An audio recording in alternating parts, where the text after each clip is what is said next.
is my first live stream ever. So hello everybody, welcome to the first live stream of the Bitcoin Nova. I'm here with Larry Lepard, author of The Big Print. So you are a legendary investor. I am so honored to have you on the show. I have your book here behind me on the shelf. I saw that. Thank you very much. Right over here. Yes. Yeah, so thanks. You are the managing partner at Equity Management Associates, Yep. and you're a vocal advocate of Bitcoin. So thank you again for joining me. This is amazing to get to talk to you. I'm very honored. And I read your book. I also listened to the audiobook version. It was incredible. Yeah, Walter did a good job. Yeah, he really did. Great choice.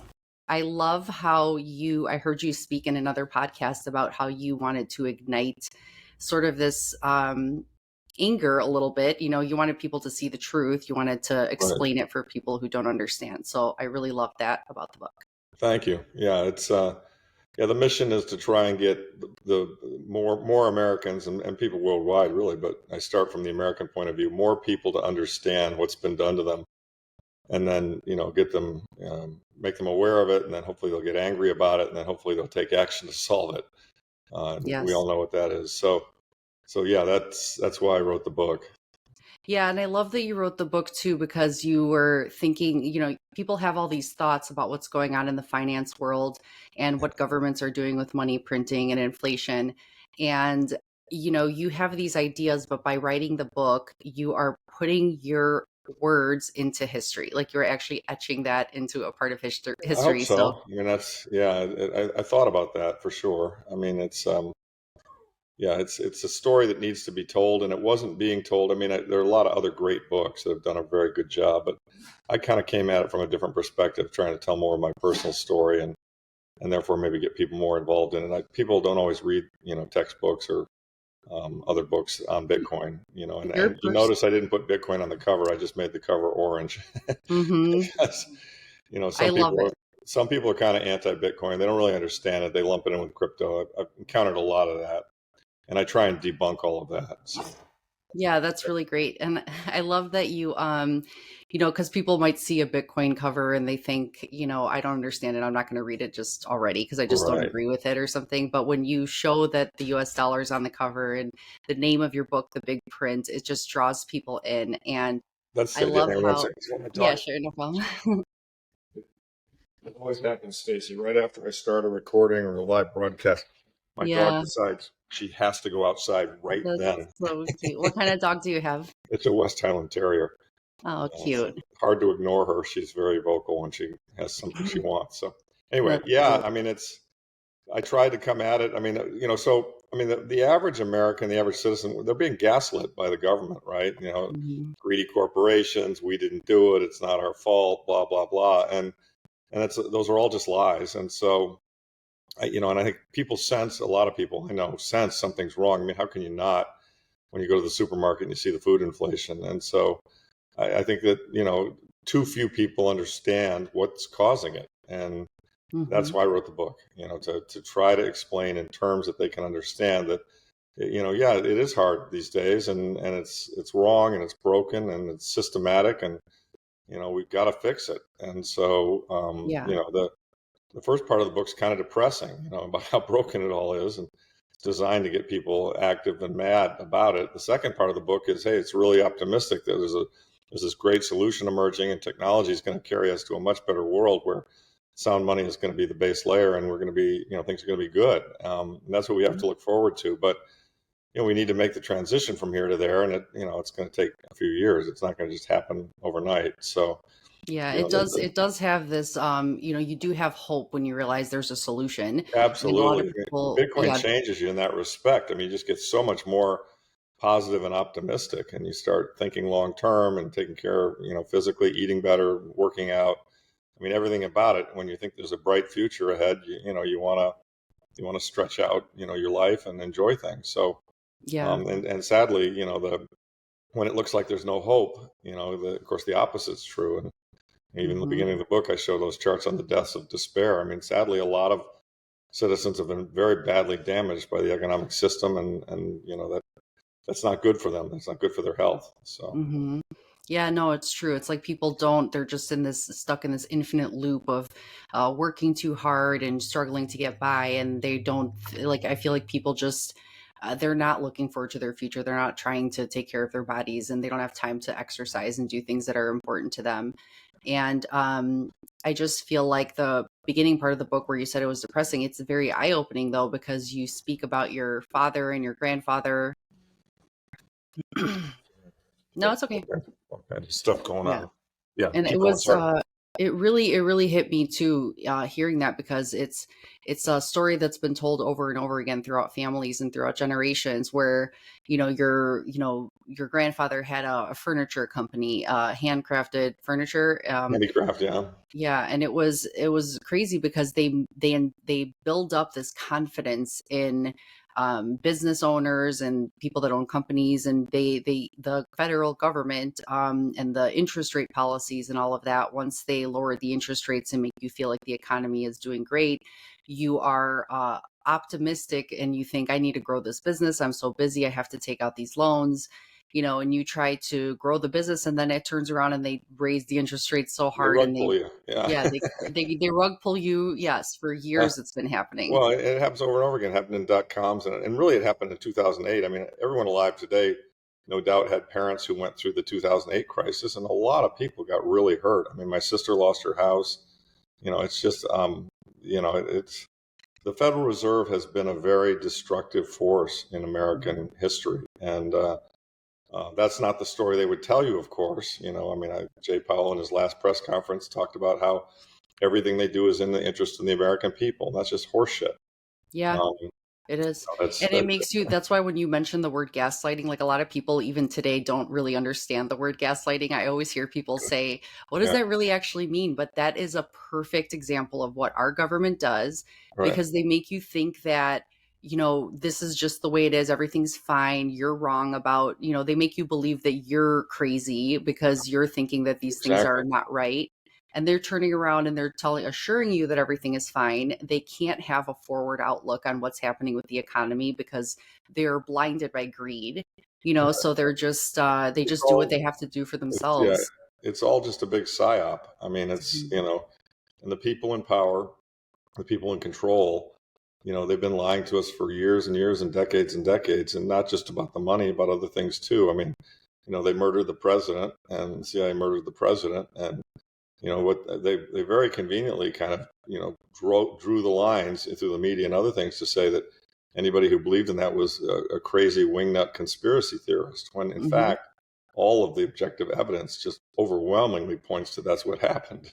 And Right. so they try and make you think you're crazy when you point Mhm. out the truth, and this goes on over and over again. I mean, when I was young, the Vietnam War got going, and it was all, the Gulf of Tonkin incident, when they claimed that one of our boats was attacked in the Gulf of Tonkin, which it wasn't. They made it up in order to escalate the war. So, there are hundreds of examples of this. And the beautiful thing, though, Stacy, that I point to in the book, and the optimistic piece of the book, is that the internet technology is going to save us, right?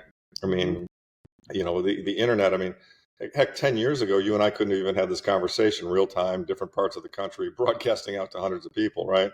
That Right. just couldn't have even occurred, and now it is. And so, the New York Times and the mainstream media don't control the narrative anymore. Mhm. Tucker Carlson is a participant. Joe Rogan is a participant. You're a participant. Many other people Mhm. are participants, and so the internet has allowed people to realize how badly they've been gaslit, because people who are truth tellers are coming out and telling the truth.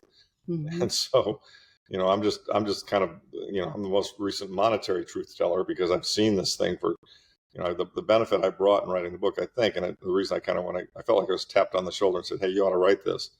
And the reason I did it is because I just thought, I've lived through this for a long time. I'm 67 years old. I saw how all this went down. And I see a lot of young people in Bitcoin and sound money not really understanding the whole history of how we got to where we are.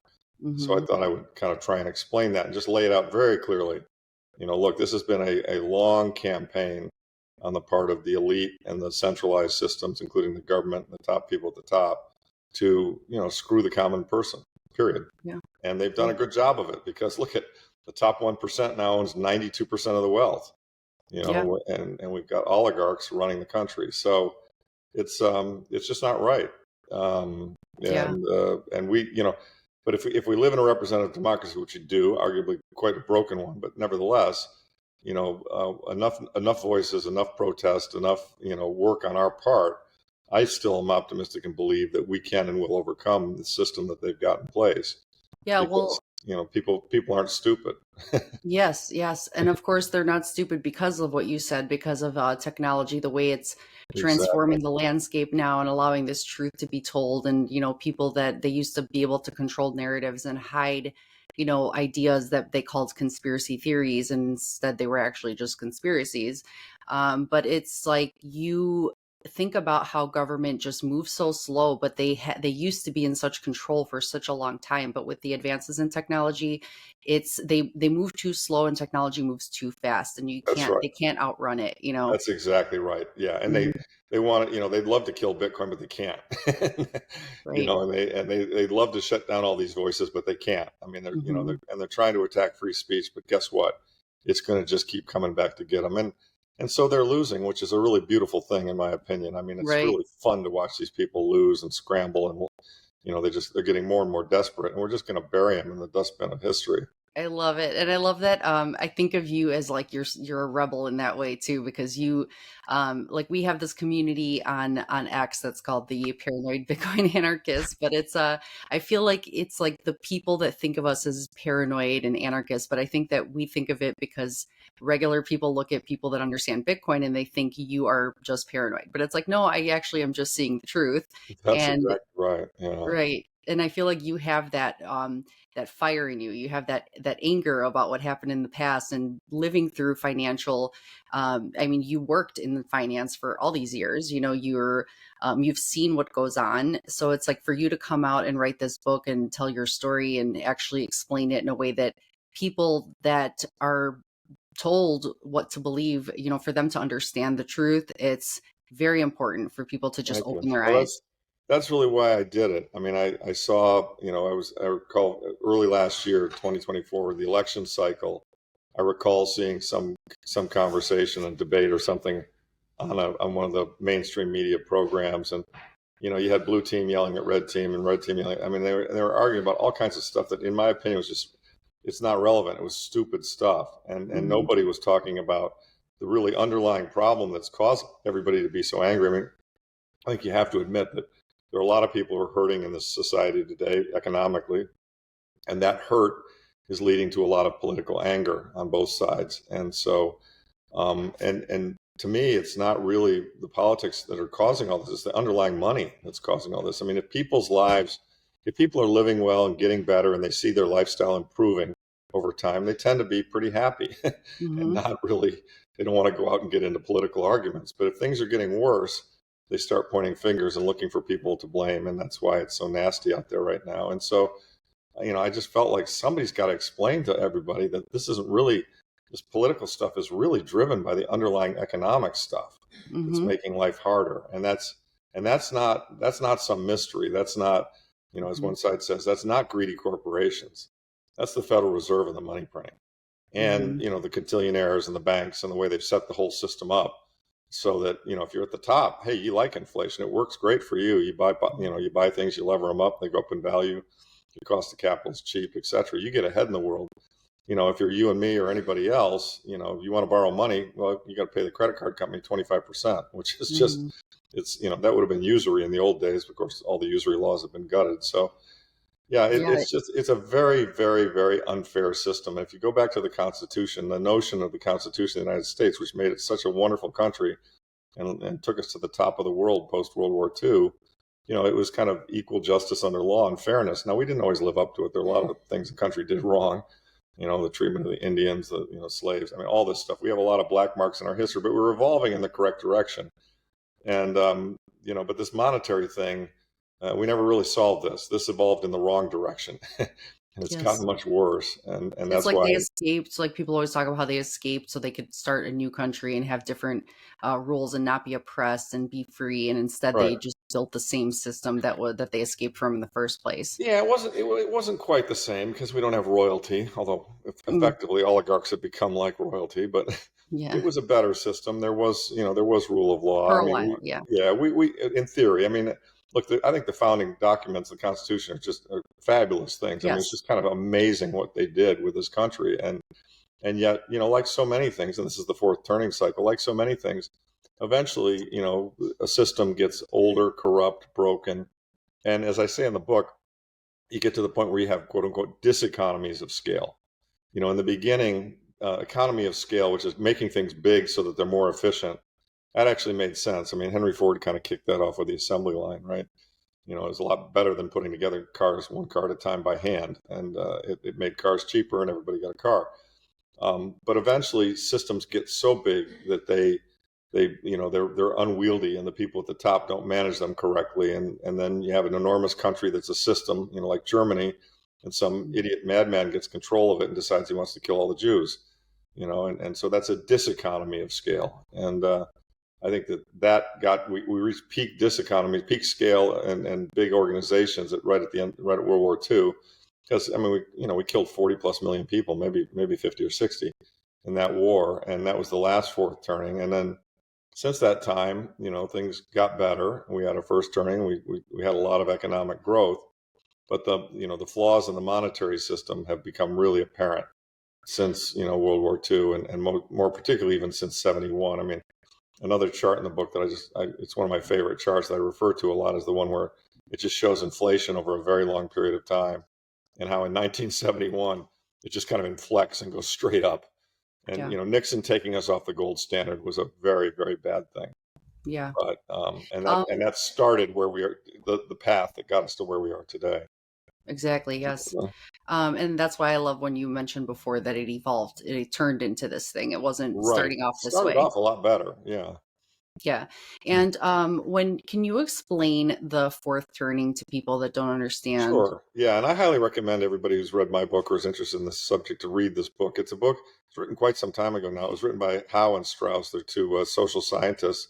Hmm. The model is pretty simple. It basically studies history of a lot of societies, and what it shows is that you have kind of these 80-year cycles. Each 80-year cycle is broken up into four 20-year cycles, and what it posits, the big picture of what it posits is that every 80 years the societal rules get kind of old and broken, and then you go through a crisis period, and those rules get fixed, and a new birth occurs, and you're kind of in a first turning, and the society grows and moves forward. And so we're in what I consider to be a fourth turning that started in 2008 with the great financial crisis, and the one prior to this, about 80 years prior to that, was World War II and the Great Depression.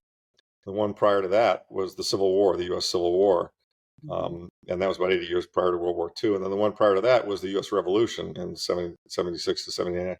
And think about what each of those events had in common. I mean, America, the world, and these happened in other countries too, but let's stick to America.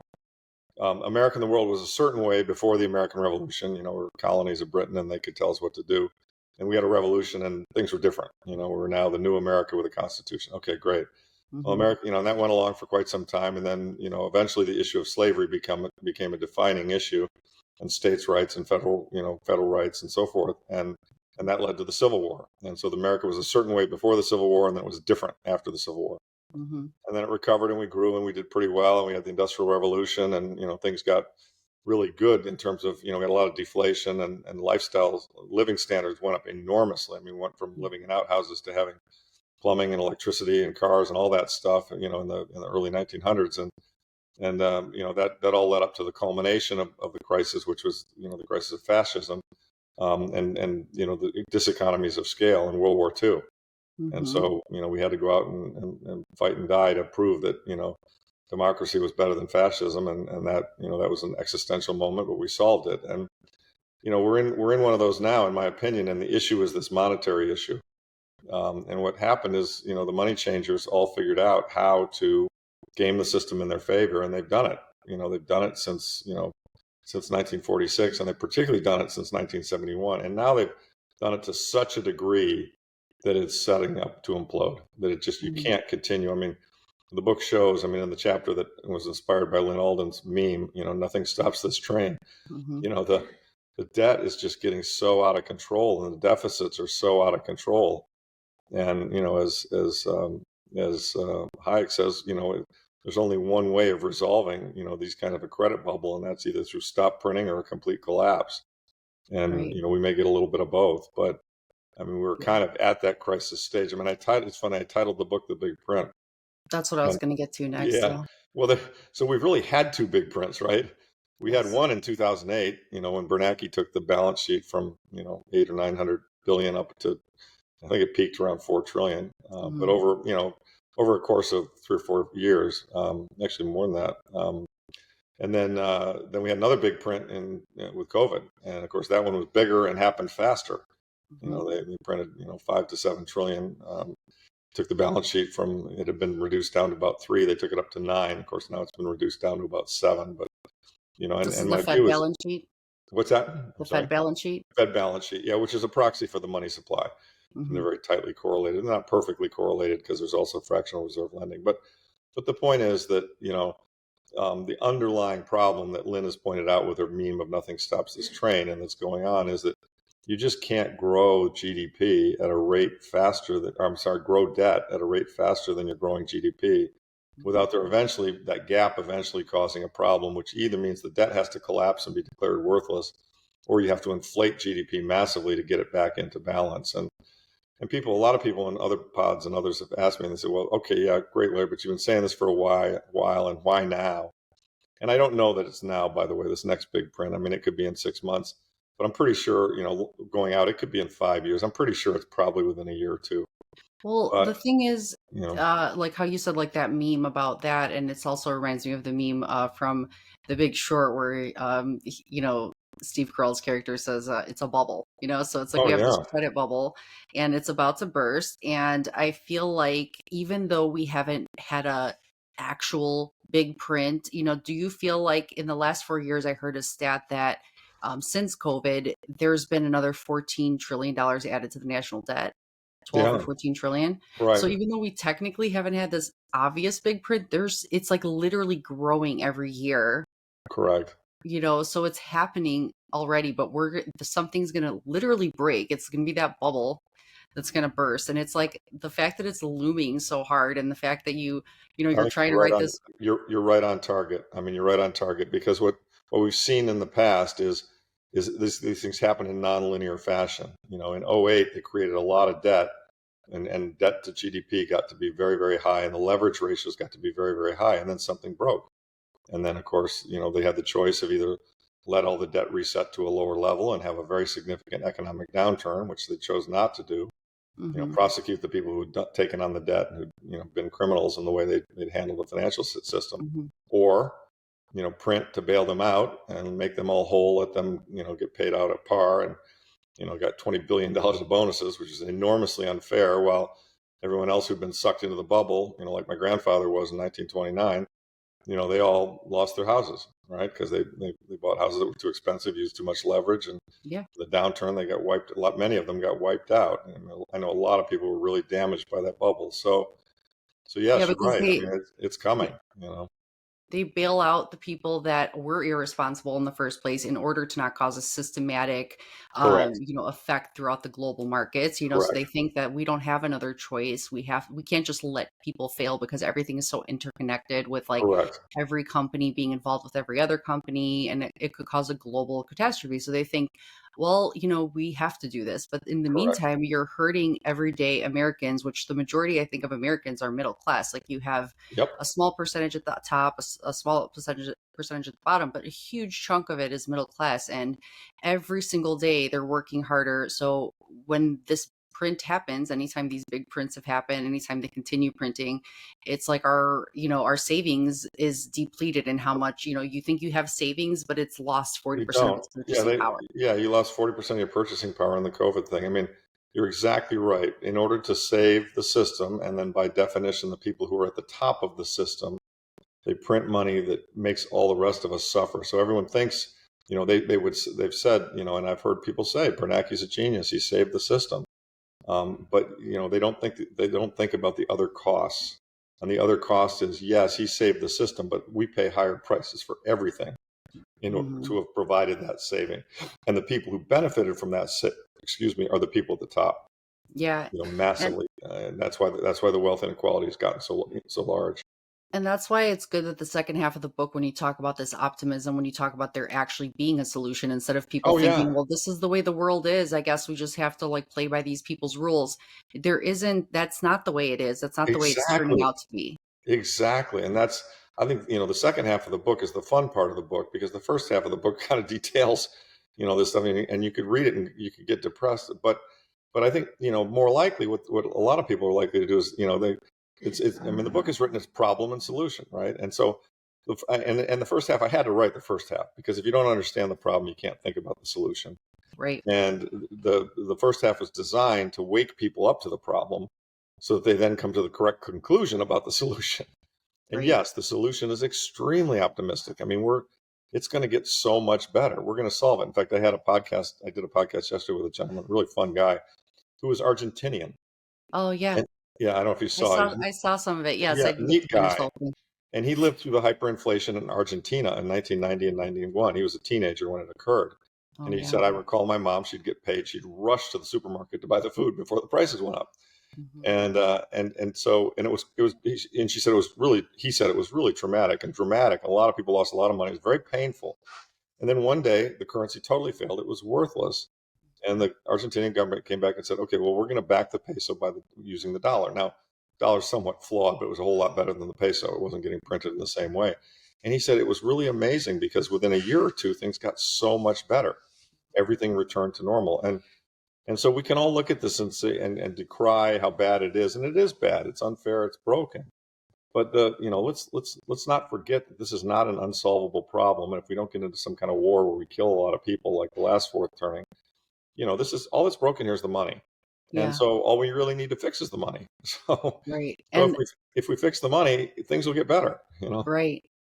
And I think that that's why it's interesting when you call the book The Big Print. It feels like we're also living through the big distract, because when you think Oh yeah. about how government prior to 2024, Bitcoin had not been in the stock market. Now there are so many companies that have a stock of Bitcoin, and prior to that, it was always not talking about Bitcoin in a positive way in media, and also it was just trying to distract people from what is really something that is growing and actually could fix problems. So like, I think that so many Americans are they misunderstand the fact that when they think of Bitcoin, they think of it as FTX and FTX collapse, and they think of that Sam Bankman-Fried guy. And I think that was pushed into our mind, or not into Americans' minds, to say like, oh, don't get that Bitcoin stuff because it's connected to that person who the Right. exchange collapsed. And I feel like they fed people that so hardcore, that it feels like when you talk to any person who doesn't understand Bitcoin, that's the first thing they think of. Absolutely. And it's like, why was that shoved into people's minds so much to Yeah, I get mean, them? from a conspiracy point of view, you could think the powers that be, almost had to create somebody like a Sam Bankman-Fried. Maybe it's true. I don't know. I think he was just a bad actor and a bad guy. But you raise a really great point, and I mean, you read the book. I hope you agree.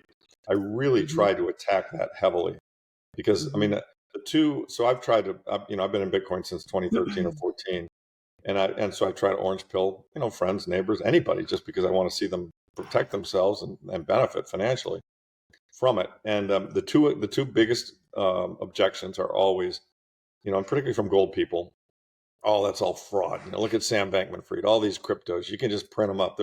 Bitcoin's great, but there are a million of them. There's going to be another one, and they don't understand proof of work or the mining, or they don't understand any of the stuff that makes Bitcoin different and unique. The difficulty adjustment, all that stuff. They don't get that. But so I have to say, look, guys, you got to understand there are all these fake things, and then there's this one real thing, and they're different. And so that's point one. The other objection I countered a lot, and you'll appreciate this, I'm sure, as well, is that that people say, well, yeah, I get it. It's a libertarian dream. It's sound money. The government can't print it. It's like digital gold. But there's no way they're going to let that work, Larry. They're going to shut that down. They're going to tax the hell out of it. They're going to try and go. Well, and then January, last year, they approved the ETF, and I have to admit, even I was like, wow, that's really great. I wasn't sure they were going to do it, and they did it. And then, of course, now this year we've got a new president, new administration that created a strategy. I mean, So thus far in the last year, the government response to Bitcoin has been fantastic. And Hmm. now, it may not always be this way because, if blue team wins, some future election, maybe they'll go back the other direction. But the point I'm making is, the objective point that a lot of my friends had, which is the government will never allow it. Well, Hmm. that's kind of gone away. I mean, the government is allowing it. The government has a strategic Bitcoin reserve. The And government has allowed the ETFs. I mean, and I, you've also seen, and you got to watch the big money. You've also seen the big money make shifts. I mean, to me, it's enormously important that a guy like Larry Fink, who runs BlackRock, who was kind yeah, of a fiat lord and a fiat master, who originally was very negative on Bitcoin, shat all over it. Eventually he's a smart man, and so he did the work and he thought it through, and he I think he came to this conclusion. I think he looked at it and said, you know what, this is going to work, and I've got to either decide, am I going to embrace this and try and make money off it and have it be part of my strategy, or am I going to continue to shit on it and not play in that game? And of course, that's what the guy who ran Vanguard did, and he lost his job. And Fink yeah. embraced it, and so I give him a lot of credit that he actually kind of figured it out and went in the right direction. Well, I And think Vanguard, I because mean, and by the way, they're the largest money manager in the world. yes, I mean, that's yes, significant. it So, is. and guys like Ray Dalio, one of the largest hedge funds in the world, he now gets it. I mean, Yeah. so we're seeing growing acceptance that this really is digital gold. And And even for me, I got into Bitcoin in 2020, and I feel like they probably followed the same. A lot of people, like, I didn't either hear about it prior to 2020, and then once I did hear about it, I thought it was just like every other crypto, which when you right, understand that every other crypto is a technology and Bitcoin is a protocol, you yeah, understand that it's different because it's like how the internet is a protocol and the internet decentralization nobody won, you know? controls it. It's fair for everybody. There's no Yeah, pre-mine. There's no I mean, look, if your cryptocurrency has a CEO, you don't want it. right. And there Yeah, is and I no there think is no CEO of Bitcoin. yes, and it's that's the there's so many reasons. There's a bunch, and that's why it takes some time to learn about it. But it's literally not just a technology; it's so different. And Yeah. I think that the people that argue that government will never allow it, there's still people that say that. But if you think about it, if they do say like, okay, we're going to start taxing Bitcoin where other countries are not, then once you see that your wealth and your rises a significant amount, you're just going to say, well, I'll go live in that country instead. I'm just going to get out of Well, here. that's exactly right. So you get game theory on countries, and we're starting to see nation state FOMO, where I'm sure. Look, when the U.S. announced they were going to form a strategic Bitcoin reserve, even though they didn't say they were going to add to the coins they have, every other country in the world had to take note of that and go, huh, what should we do about this? And so I mean, it really, we all know this, but maybe some of the people listening don't. I mean, it's such an amazing technological innovation. I mean, it's almost God given, and that we've lived. I mean, humankind has lived for thousands of years. We've never had a money that didn't debase over time. I mean, gold was Right. great, but it still got debased. I mean, we mine 1.7% of the existing supply every year, and that, do the math on that, it tells you that in 40 some odd years, the supply will double. And Hmm. so, even with gold, you had monetary dilution. Here we Hmm. actually have a technological thing driven by computers, driven by technology, which is going to save us, that has zero monetary dilution. I think, I don't think, it's like, um, when new inventions come along. I mean, I saw this myself with the internet, right? When new inventions come along, it's very hard to know how big and important the impact is going to be, Hmm. right? I mean, I was an early investor in the internet. I Right. really believed in, and I knew it was going to be important. I mean, when somebody said to me, you can send email to people anywhere in the world for free, I was just like, wow, that's going to be powerful. And of course, Paul Krugman's reaction was, well, people just don't have that much to say to each other. And I was kind of like, what are you talking about? I mean, Yeah. if you make it free, they're going to communicate on the internet. But in 2000, I mean, could I foresee Amazon, or could I foresee Google, or could I Right. foresee eBay, or I mean, I just couldn't foresee all these use cases. Could I foresee that you and I would be talking halfway across the country, real time, with video, and Hmm. broadcasting? No, I couldn't foresee any of those things, Hmm. because the technologies didn't exist, and they were in the process of developing. And I think it's important to kind of think of Bitcoin in those terms. I mean, Right. it's hard for us to foresee how important this is going to be, but I think you're going to look back and it's going to be like, wow, that was a really important invention. You Yeah, know what I because mean? we're living through what before was the Industrial Revolution. It's like the Correct. technology revolution, Exactly. and we couldn't imagine what that would do to shape our worlds around us, and we can't imagine exponential growth now that technology Exactly. is, Well, this and is our now, goal. the most recent thing is AI. I mean, look at what that's going to do. I mean, it's just, Hmm. I mean, the rate of change, and it's fun when you go back and you look at history. I mean, I talk about in the book, both my grandparents, I mean, they both grew up, they didn't have indoor plumbing when they were born, Hmm. and by the end of their lives, I mean, they were flying on jet, and back when they were born, the Wright brothers hadn't flown yet. They were just about to, and by the end of their lives, they were taking, jet trips around the world. I And mean, it's I just, have I have some ideas about AI and how it's going to shape our world going forward. But what are your thoughts about how some people, they have that same fear that they think, oh, with AI and robots, no one's going to have a job anymore. It's going to destroy everything. But there'll it's be like, what different are your jobs. thoughts? Yeah. Yeah, every single technology has created more jobs. They're just different. Hmm. I mean, I mean, the book talks about this. The Luddites were convinced that having weaving machines was going to put all the weavers out of business. So Ned Ludd's followers ran around England smashing the weaving machines. Well, Hmm. guess what? When you can weave cloth much more quickly, the people who are weaving the cloth, they have free time to go do something else, Hmm. and they'll do something else. So there's always, to be anti-technology, anti-productivity, anti-development Yeah. is just very wrong and very backward thinking. I mean, Yeah. And when you we have should a embrace it. Yes, when you have a technology that increases labor and productivity, then you have, a deflationary force where instead of Correct. inflation, you have prices going down, you Correct. have things costing less, and it could give people again that hope because now you're not spending every single hour and have no time for your kids and your family, no time to take care of yourself and your body and have a live till you're an older age and feel healthy. You could actually take this extra time that you have now because there is a deflationary force happening in the world. Correct. That's exactly right. And let's not totally make complete lightness of it. I mean, there is change. I mean, when things get automated, the people who used to do it by hand before, they do lose their jobs. I mean, Mhm. the buggy whip manufacturers, all went bankrupt when the automobile came along. Right. But that's the process of productivity growth and creative destruction, and that's capitalism by definition. And Well, those people who were making buggy whips obviously found jobs doing something that was better, that was more useful. I um, even heard, I don't know what you think about this, because I feel like I had seen, again, back when I got orange pilled, I had seen this documentary called The Social Dilemma, and it was about how, like the most important resource being mined besides Bitcoin is human attention. So it's like this, yes. it creates this new creator economy where people can Yeah. spend more time being creative and actually doing things that normally they wouldn't have time to do, that AI can't do because they need this, humans to kind of have the creativity and the to come up with ideas, and that's where AI kind of learns from us, so it's like we would Yeah. have Well, more time.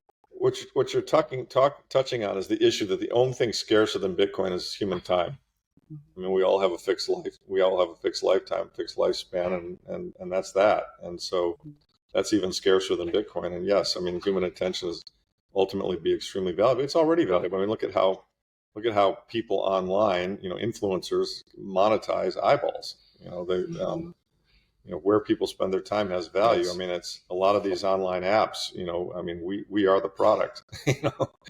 There's people make money off of what you do online, and I think eventually with the decentralization that's happening and the shift with AI and the shift with people being a more they own their time, they own their Bitcoin, they own, so I think in the future it'll be more of a world where people get monetized for their attention, and that could be like a way that you get paid because of the things you Yeah, do the on whole notion of micropayments is very fascinating to me. That we could all. I mean, once the Lightning Network is fully developed, we could all be. You see something, you like it. I mean, you send a few sats that way. I mean, it's Mhm. to me, I think it's a powerful idea that'll probably take hold over the years. But Yeah. we're still so early in this whole process, Mhm. and it's difficult to see how. I mean, what I described with the internet. Remember, we're 25 years into the internet. I kind of consider real internet adoption to have started at 2000. I mean, it came out in 90. Well, it became more prevalent in 95 when I was investing in it in 93. But in 2000, about half the country had an internet hookup of Mhm. some kind. And that was when broadband really started to come in. You didn't have to do that dial-up thing where you had to put a phone in a modem and all that. Mhm. And also that was, by that time, most people had a Windows, had a graphical user interface, and you had the Netscape browser was available. So we're now 25 years deep in the internet. And I kind of think of Bitcoin, although it's been around for 16 years, I kind of think like the first, I don't know, they don't all count. I mean, you didn't even have, a public exchange to trade it on. Well, you had Mt. Gox, which failed, but you didn't, Netscape, Coinbase didn't go public until 2013. Mhm. So, the first 6 or 7 years, I mean, for a while, it didn't even have any value until the pizza transaction. So we're, if you kind of take away the first 6 or 7 years, what are we now? Maybe 9 years, 8, 9 years deep into Mhm. the development of Bitcoin. I mean, we got a long way to go until this thing gets more broadly accepted. I mean, the book has some good charts on that show adoption of other technologies and the curve. Yeah, And I've I'm seen with that. Michael Saylor on this. He thinks we're kind of right at the inflection point on the curve where it's going to really accelerate. And I agree with him. I feel I mean, like it too. it's hard to find somebody now who's not at least aware of Bitcoin. And they Mhm. may not have bought it. They may think it's a scam. They may, they have a negative, but you can't. I mean, 5 years ago, I'd say Bitcoin, and people say, "What?" Yeah. People didn't even know what it was. So. But now when they do know what it is, they have the wrong idea about it Oh, because that's they've right. But yeah, so that's why you do what you do. That's yeah. why I do what I do. That's why, Mhm. we're gonna flood the zone, right? Yeah. Yeah, I They're mean, not, it's and the price is gonna keep going up. They're not gonna be able to ignore it. I mean, they're just gonna, eventually say, "Oh, God damn it." I mean, yeah. I'm even seeing guys that, I've seen this progression with everybody. And I mean, Max Kaiser saw it with me. I mean, originally I had a hard time getting off gold to go to Bitcoin. Right. And Max just kept saying to me, "You'll get there. Just keep going. You'll get there." And he was right. you know? And Max Kaiser, like, knowing that he bought it at what, like a dollar? Oh, $1, $2. I know. I had He lunch was with him. I had convicted. lunch with him in the Middle East when he was, he wrote the forward of the book, which I'm eternally grateful for. I mean, Mhm. he's Oh, such a he great wrote it? guy, and it was a really good forward. And he said to me, he said, "Yeah, I was buying at $2." I'm sitting there thinking to myself, "God damn it, Trace Meyer bought it 50 cents." So To have that kind of we all feel conviction. like we paid too much, Stacy. Right. But that's the thing, when everyone feels like they pay too much and anyone listening that doesn't understand, it's like we are like Bitcoin is a finite supply asset. It's like Right. it's the only thing in the world that's like this. We've never had And something like this before. That's what's so unique. yeah. And that's right. You can't pay too much for it. I Yeah. mean, I love, I love the interview that Saylor had with that Laura woman where he's just said, "It's going up forever, Laura." I I just know. love It's that because, he's and most people can't understand that. I mean, TradFi people especially. I have a lot of TradFi friends who even kind of get it and maybe want to own it. They're having a really hard time. They're like, "Larry, you bought it at 10,000. You're asking me to pay 100? I can't do that." And I'm like, "Okay, but what if I told you in 5 to 7 years it's going to be 1 million, and you could yeah. now buy it at 100?" I mean, you can't look Mhm. backwards. You got to look forward to where it's going. Especially when you think about the 1%, I think they're well, right now we're around 98%. I think in the next 10 years, we're getting to 99% of the total supply being Oh yeah, there's available. not much more to come. I mean, And effectively, I mean, right now that stock to flow is half the rate of gold. We're adding 0.8% per year to the supply, and of course, in the next halving, that'll go to 4, and then point 4, and then point 2. So mm, yeah, there's not much new Bitcoin coming into the market, and yeah, and so it's going to keep shrinking so infinitely, like so tiny small by the end of it. By the yeah, year 2140, it's going to be down to the last Satoshi, which is one out of 100,000 100 of the million. Bitcoin. Yeah, 100, yeah, yeah. So you're going to be down to the last Satoshi, which I describe it as like the pennies of Bitcoin, for people that just don't know what Satoshis are. right, exactly, But it's going to come down to that. So the last 1% will take till the year 2140 to finish, and that is right, the total supply. So we are literally at these points where the remaining supply is trickling into the system as the demand is rising. correct, Mhm. correct. Yeah, and I mean, actually, I should point out too, there are two things that are limited. I mean, and this is important to understand. One is the supply of Bitcoin. The other is block space. I mean, I Yes. don't think there's going to be another set of block wars. I don't think we're ever going to go to larger blocks. Mm. And so the fact that all of us today can still do on-chain transaction, I mean, we'll tell our grandkids about this because, on-chain transactions will become enormously expensive in the future as the value of the coin gets much, much higher, and the subsidy, the block subsidy gets much, much lower. But Mhm. we won't need to do on-chain transactions because layer two and whether it's Lightning or some alternative layer will be used for the more common transactions, and the chain itself Mhm. will just be used for the super solid store of value, application. Yeah. So Well, and that's the great thing when people had this, like the whole block size war thing is crazy because people were afraid that, Bitcoin was getting overloaded, and oh, we need to increase these block size, and they lost that war, that happened. But it's like nobody even pictured at that time that things would be built on top of Bitcoin, instead of Correct. trying to create alternative cryptocurrencies and all these other things. You don't need that as long as you have a layer 2 and a layer 3 and things built on top of it. So it's like that's why lightning is important. And I even heard from Bevan Waite from Jan 3. He was talking about the Aqua wallet, how they have where it could be a larger than, because lightning you could send, smaller amounts, like to buy a coffee or buy a sandwich. But you could use this other like layer that's that Aqua wallet has, that it's a larger amount than lightning, but not like on chain transactions where it would become expensive. Right. Yeah. No, I know there are solutions emerging. Yeah, because the liquidity in Lightning for some time was relatively modest. When I know I tried to send some multi-thousand-dollar transactions, and it didn't really work very well, if at all. So Hmm. yeah, look, it's, I mean, and this reminds me of the internet too. I mean, there were a lot of clunky things about the internet in the early days, and I mean, leave it to technologists to sort this stuff out. There's a Right. huge reward for the people who provide the solutions, and Yeah. so those solutions are coming. We just, we got to give them time to work through and provide them to us. Yeah. And I think that the solutions, there's always people building, and they're always creating, but it's like Bitcoin is the bedrock, it's the protocol, it's the internet Exactly. of a new financial That's exactly right. It's like system. TCP/IP, but for Hmm. money. And by the way, money is actually bigger than information. I mean, it touches Hmm. almost everything. So yeah, And it's even, oh, go go ahead. ahead. No, that's fine. Okay, so I even like one other thought I had, I wanted to know what you think about it too, but I felt like AI scares me less because Bitcoin exists. Because people always worry that AI is going to be controlled, and like companies and corporations will control it and have ultimate control over the people. But I feel like that will also win because you know how things are built on top of Bitcoin, like Lightning. I think that AI will have to be incorporated into something like Bitcoin that can't be changed or manipulated or controlled by somebody with the most money, and it will be sort of this layer of truth for AI to not, so that we don't feel like Google has control of Yeah. whatever we're told. You know what I mean? I don't know. I It's a have very that thought. interesting thought, and I hadn't really thought about that much before, and I don't disagree with you. I mean, I do think that one of the things that's underrated in the whole Bitcoin network is that yes, it's a sound money protocol, and yes, there are a limited supply of them, and the first and best use case is obviously store of value, but Hmm. it's also a truth protocol. I mean, this is the Hmm. most secure, largest immutable, network in the world by, orders of magnitude. And so if something is encoded in the network, it's true. It's Hmm. proven to be true.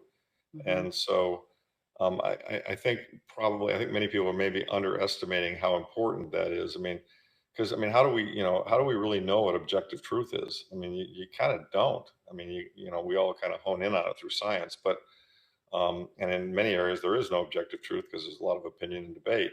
Hmm. But here we have a mathematical truth engine, and so I think there'll be very big implications coming out of that as well. Hmm. Yeah, it makes me feel like that hope that Bitcoin brings to all different aspects of our life. It just makes me feel less worried about AI. I just feel like Hmm. just it really does feel that way to me.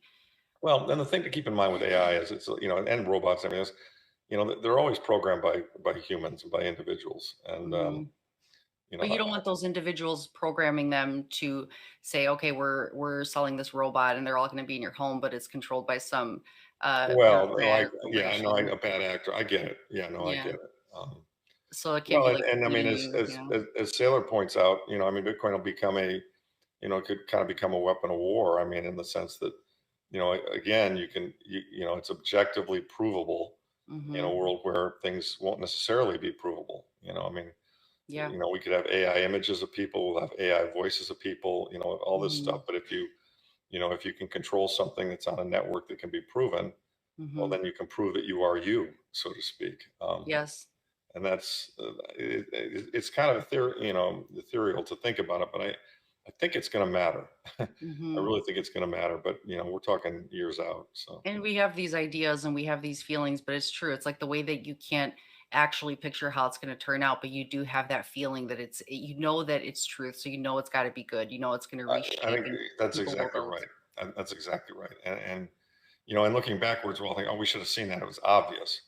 I mean, Hmm. like the internet, the first big app of the internet, I thought, so the internet came out, and everyone's sending emails. A few people are browsing, they're getting information, so on and so forth. The first big kind of winning app on the internet was eBay. And what was eBay? eBay was just a worldwide swap market. You know what I mean? Yeah. You got old junk in your garage, you want to sell it, put it up for sale on eBay. Yeah. And it was kind of like, it was such and it did really well.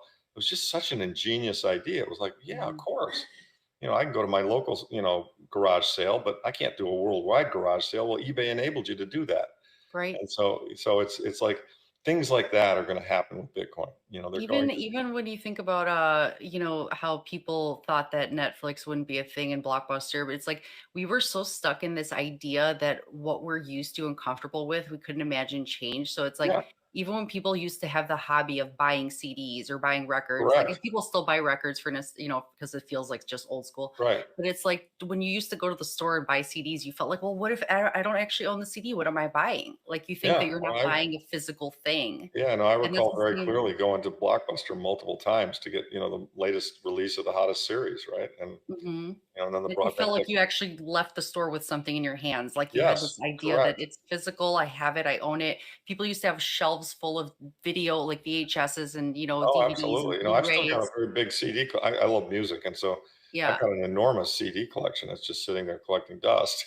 Yeah, and now Apple you Music have has everything I streaming. need. Right. You've got Spotify where you can have every song ever created, Exactly. in your I don't phone, need it anymore, but But people yeah, couldn't think of that, and I think that's when you think about Bitcoin, you think, "Well, I'm not holding dollars in my hand.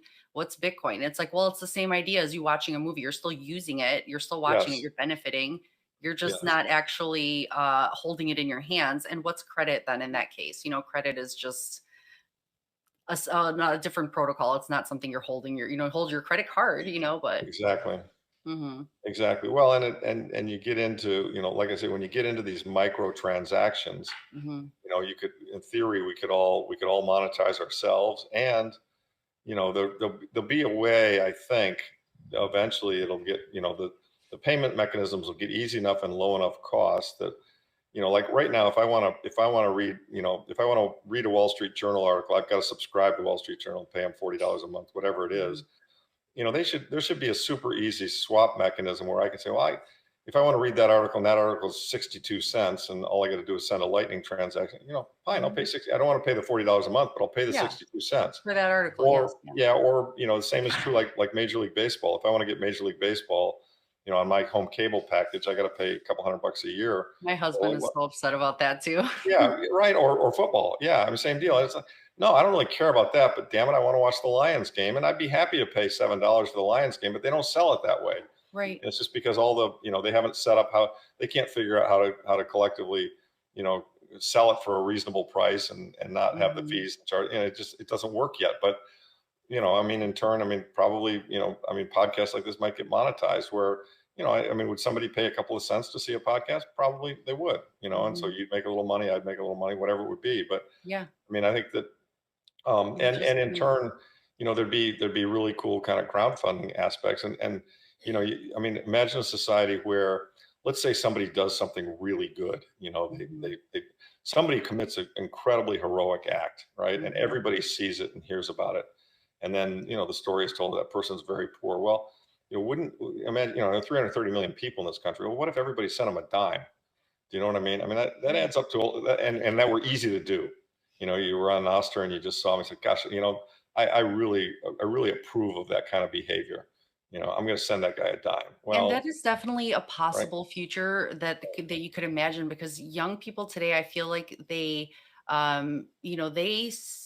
on social media a lot. They see YouTube a lot. They see all these TikToks, but I feel like they appreciate truth and genuine humans. Absolutely. I mean, that's the beautiful thing. So I've got 3 20-year-olds. I'll just comment on that. I mean, Mhm. the beautiful thing about this generation is that unlike the baby boomer generation, my generation, we kind of got out, and the whole thing was we were kind of programmed to like, be high achievers and make money so you can buy a nice car, you know what I mean, and buy a nice house and live a good Yeah. lifestyle. That was Mhm. kind of the message from our parents. All right, so we followed the script, right? Hmm. Well, my kids, and it's beautiful the way it's happened. I mean, um, they have a much broader view of the world, and they're kind of like, that's, they don't want necessarily stuff. They don't necessarily want houses. They don't want cars. They're kind of like, Dad, I just want to live in a world that's a good world. I want to see a world that's fair. I want to, they're concerned about everybody's well-being. Do you know Yeah, what I mean? And that's, because it's more um, connection. yeah, because they're more connected, right? Because of all these social networks. And so for them, it's just, I mean, I love, I mean, your generation is going to be the hero generation that's going to save us from this monetary crisis, that's going to rebuild a society that's fairer. And, I think that group of people are, your group, your age group is going to be much more magnanimous about trying to make sure everybody's doing well, not just the people at the top.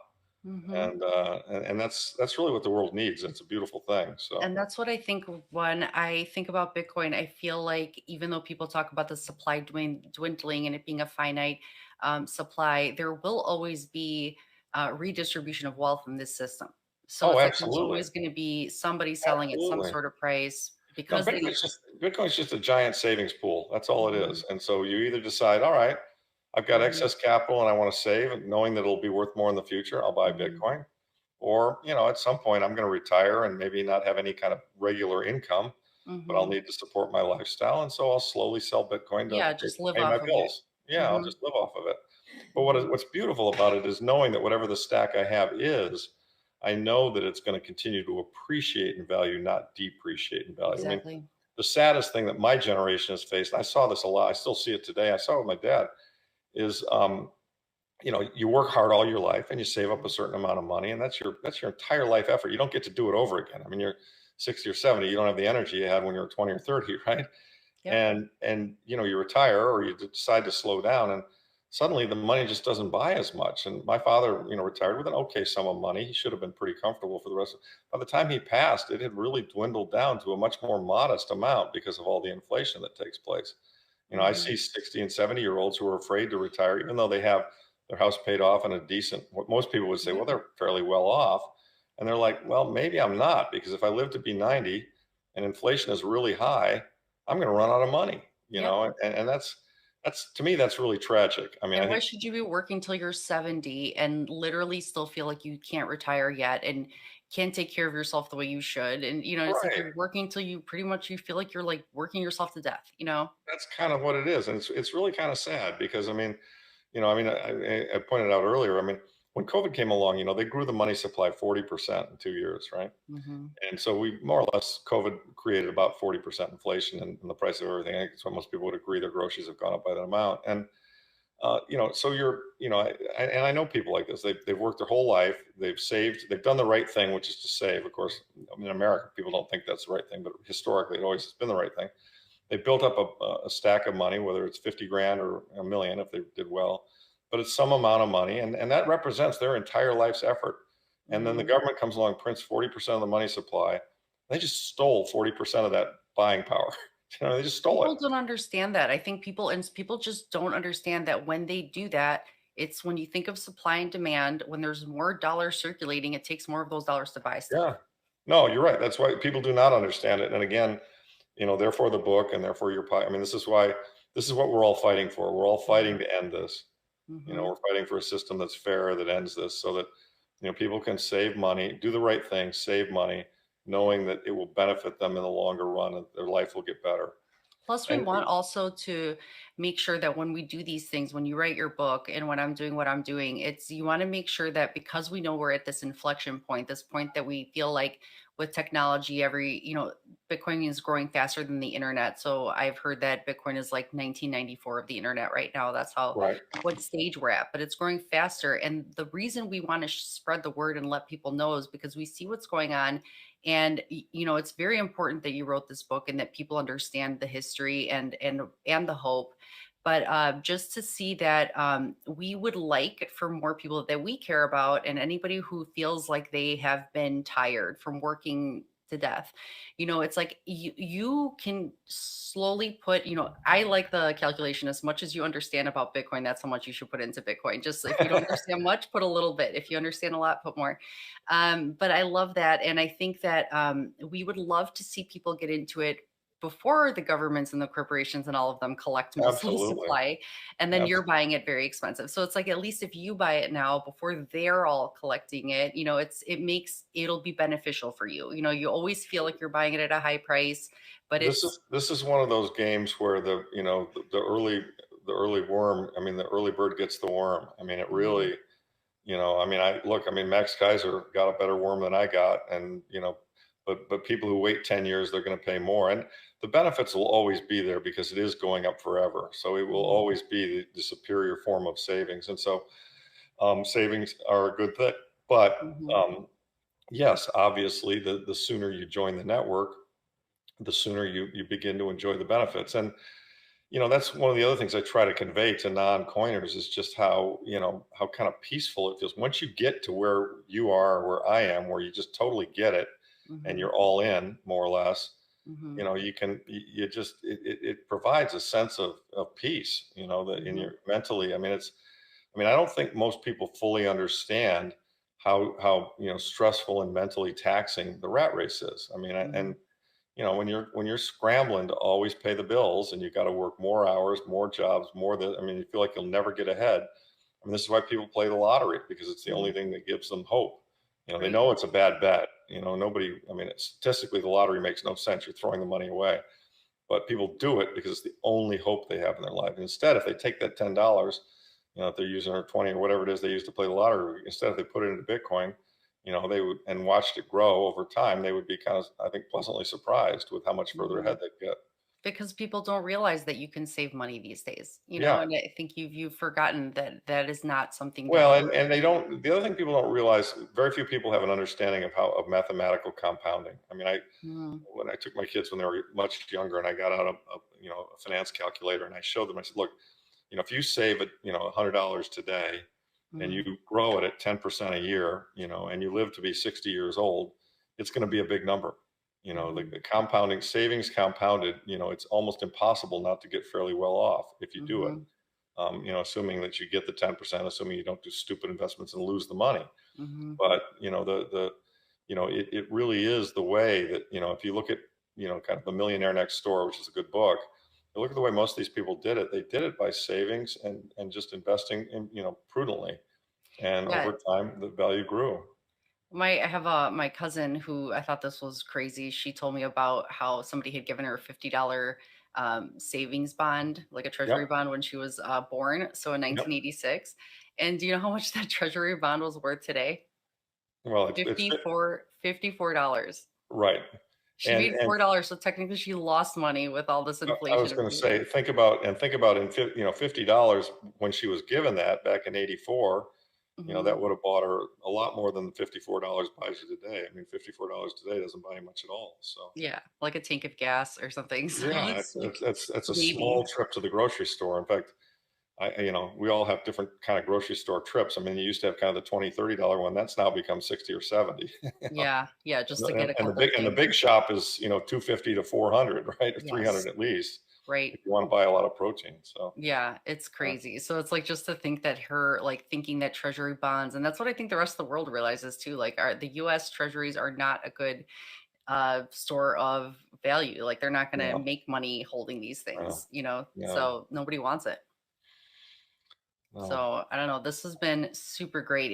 Well, go ahead. If you want to finish out with anything else, I feel like we could No, talk nothing in forever. particular. I mean, obviously, I'm trying to sell books, but not because I make much money on each book. It's kind of ridiculous how much Amazon takes, but more because I'm really trying to spread the word. I mean, Mhm, everyone has to have kind of a razor or a core reason for doing what they do. And my core reason for writing this book was I really wanted to try and make a statement, help as many people as I could, spread the word as much as I could, and leave an impact, mhm, hopefully of shoving us in a direction toward sound money, because I think it'll make the world a better place. So, mhm. the book, if you can just pass it on to friends, tell people to buy it, whatever. I mean, I think when you read it, when people read it, they get it. I mean, I've been told that it's working. So Yeah, if that's the case, the people who control the system, the monetary masters at the Fed, I mean, there are 12 that on the Fed board, and more that support them, but and the bankers and all. I mean, we outnumber them enormously, and so we need to get we need to get a large group of citizens that really understand this issue and that are pounding the table saying we've got to go to a sound money system based on Bitcoin. And and then it will happen. And as it happens, the world will become a much better place. But we've got to have politicians who run on this issue. They'll say, hey, sound money is a key part of what I believe in, because as the crisis or the problem unfolds here, they're going to be competing sides. Some people are going to say, no, that sound money stuff, that's bad. That's what's causing the problem. We got to tax it, blah, blah, blah. But there'll be others who say, no, no, this is what we need to do to fix the broken system. And we need more of those people. And to get those people, everyone needs to understand it at a core level. And so the book was my attempt to help people to understand it at a core level. So, I really hope I'm going to measure the success of this book, not by how much Bitcoiners like it, because Bitcoiners like it. I mean, I get that. I'm preaching to the choir, right? What I care about is, how much normie spread can we get? Can we get it to go viral? Can we get somebody outside of the Bitcoin world to endorse it? Right. Can we get it to the point where it's on, it's just more nationally known? And we got 330 million people in this country. Right. I've sold, 15,000 copies or something. That's great. It's going well. But, not Sahil Bloom. A guy wrote a book called The Psychology of Money, Morgan Housel. The guy sold 7 million copies of that book. It's like, okay, come on, guys. How do we get this word out there to everybody? That's right. I'm all ears. And if anybody is in the media or has any ideas for how to, get media appearances or push this, I've sent it to 60 Minutes. I've sent it everywhere, and I'm going to continue sending it everywhere in the hope that people that have media channels will read it, understand it, and say, this is something people should be aware of.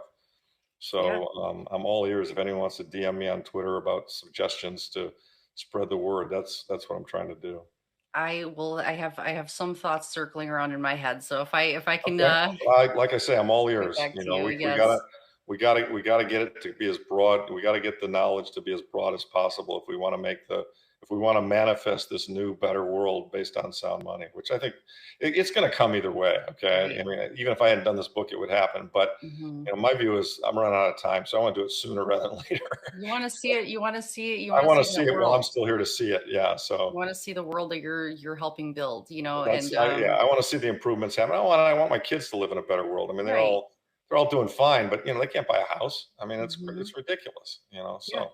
Yeah, you want to spread the word, and you want people who don't understand Bitcoin to understand that the system is rigged against us. Yes. And this is an answer. This is our best way to fight back. You can protect yourself, fight back, and help bring about a better system. So yes, that's all good. But thank you. Anyway, Staci, I've really enjoyed being with you. Obviously, you really get it, and I'm happy to do this again in the future. I do have to hop off because I got another one come up here in a few minutes. I got to get ready for it. But thank you so much. I really appreciate your time. I'm happy to share this. I'm going to let you know if I have any other ideas, and everyone can see. And let's share this book. I'm all ears. So thanks again, Staci. Really appreciate the platform. Take care. We'll see you. Take care. Bye-bye. Bye-bye.